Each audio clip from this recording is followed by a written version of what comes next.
Et si vos croyances sur les réseaux sociaux vous empêchaient de réussir? Beaucoup pensent savoir exactement ce qu'il faut faire pour percer en ligne, mais ces idées toutes faites peuvent vous freiner sans que vous vous en rendiez compte. Dans cette vidéo, on va parler des croyances qui influencent vos décisions et souvent vous poussent dans la mauvaise direction.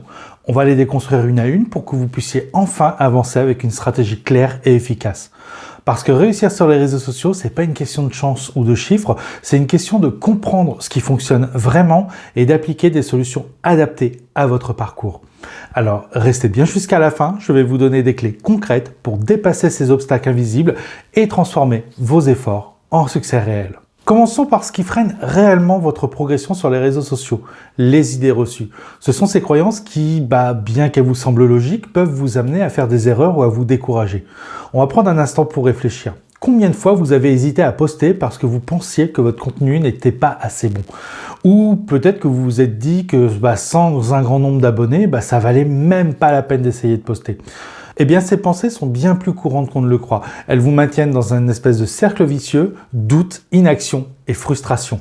L'une des choses les plus importantes à comprendre, c'est que ces croyances ne sont pas forcément vraies. Les réseaux sociaux évoluent rapidement et ne suivent pas toujours les règles qu'on imagine. Ce qui compte, c'est pas de savoir ce que tout le monde pense, mais ce que vous faites réellement et concrètement pour avancer. Ces idées reçues peuvent paraître anodines, mais elles agissent comme des freins invisibles. Elles affectent vos choix, votre motivation et même la façon dont vous interagissez avec votre audience. Si vous voulez progresser, la première étape, déjà, c'est de les identifier. Dans un instant, on va voir pourquoi ces croyances sont fausses et surtout comment les surmonter. Mais avant ça, prenez une seconde pour vous poser cette question. Qu'est-ce qui, selon vous, vous empêche aujourd'hui de réussir en ligne ? Maintenant que ces idées reçues ont été identifiées, il est temps de comprendre pourquoi elles sont fausses. Car pour avancer, il faut avant tout démonter les mythes qui vous empêchent de voir les choses telles qu'elles sont réellement. Premièrement, on a l'idée qu'il faut être parfait pour réussir. Alors ça peut sembler logique, mais c'est en réalité une des plus grandes erreurs. Les gens ne se connectent pas à des contenus parfaits, mais à des contenus authentiques. Regardez les créateurs les plus suivis. Ce ne sont pas forcément ceux qui ont la meilleure qualité de vidéo, qui ont les photos les plus jolies à regarder. Ce sont ceux qui partagent leur véritable histoire, leurs imperfections et qui créent du lien humain avec leur audience. L'authenticité, c'est ce qui vous rend unique et mémorable. Deuxièmement, la croyance que le nombre d'abonnés est la mesure ultime du succès. Avoir beaucoup de followers, c'est bien, mais c'est pas vraiment ça la clé. Ce qui compte réellement, c'est l'engagement des gens. Les likes, les commentaires, les partages, bref, les interactions réelles avec votre audience. Vous pourriez avoir seulement 1000 abonnés et très engagé et obtenir de meilleurs résultats qu'une personne avec 10 000 abonnés fantômes. Les réseaux sociaux valorisent les connexions sincères et pas les chiffres qui ont été gonflés artificiellement. Et enfin, l'idée que tout dépend des algorithmes. Alors oui, les algorithmes jouent un rôle, mais ils ne sont pas là pour vous bloquer. Ils favorisent juste ce qui fonctionne, des contenus réguliers et engageants qui apportent de la valeur. Si vous pensez que tout est hors de votre contrôle, vous passez à côté de ce que vous pouvez réellement influencer, la qualité et la régularité de vos publications. Ces mythes, bien qu'ils puissent sembler rassurants au premier abord, ne sont en réalité que des excuses pour rester dans sa zone de confort.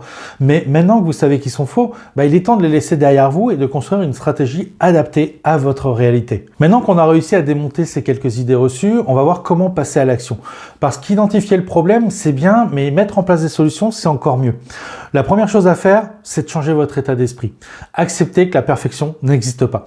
Au lieu de chercher à tout maîtriser, concentrez-vous sur l'essentiel, créez du contenu authentique qui reflète votre personnalité et qui apporte de la valeur à votre audience. Une vidéo simple mais sincère aura souvent beaucoup plus d'impact qu'un projet ultra travaillé mais complètement déconnecté de la réalité. Ensuite, mettez l'accent sur l'engagement. Posez-vous la question, comment pouvez-vous mieux interagir avec votre audience? Répondez aux commentaires, posez des questions dans vos publications, créez des discussions.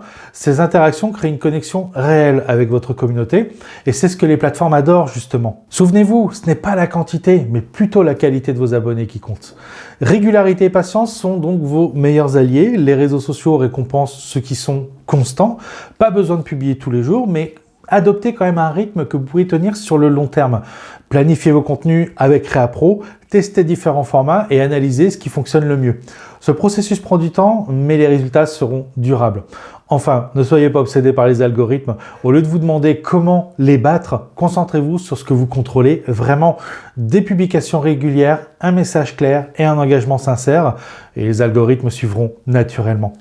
Ces actions simples mais efficaces vous aideront à transformer vos efforts en résultats concrets parce que chaque petit pas compte.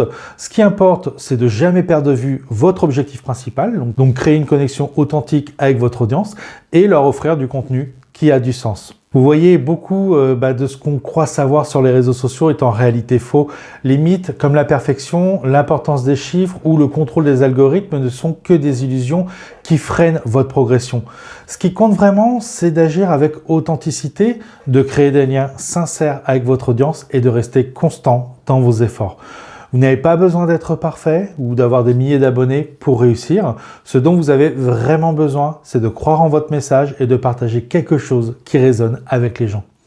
Les réseaux sociaux sont un outil puissant, mais leur pouvoir dépend de la façon dont vous les utilisez. Maintenant que vous savez ce qui freine réellement votre succès, il est temps de mettre donc ces enseignements en pratique. Alors maintenant, je vous pose cette question. Quel est le premier petit pas que vous allez faire aujourd'hui pour dépasser ces freins ? Dites-le moi en commentaire et si cette vidéo vous a aidé, pensez à vous abonner, à aimer et à partager. Merci d'avoir regardé cette vidéo et à très bientôt. Ciao.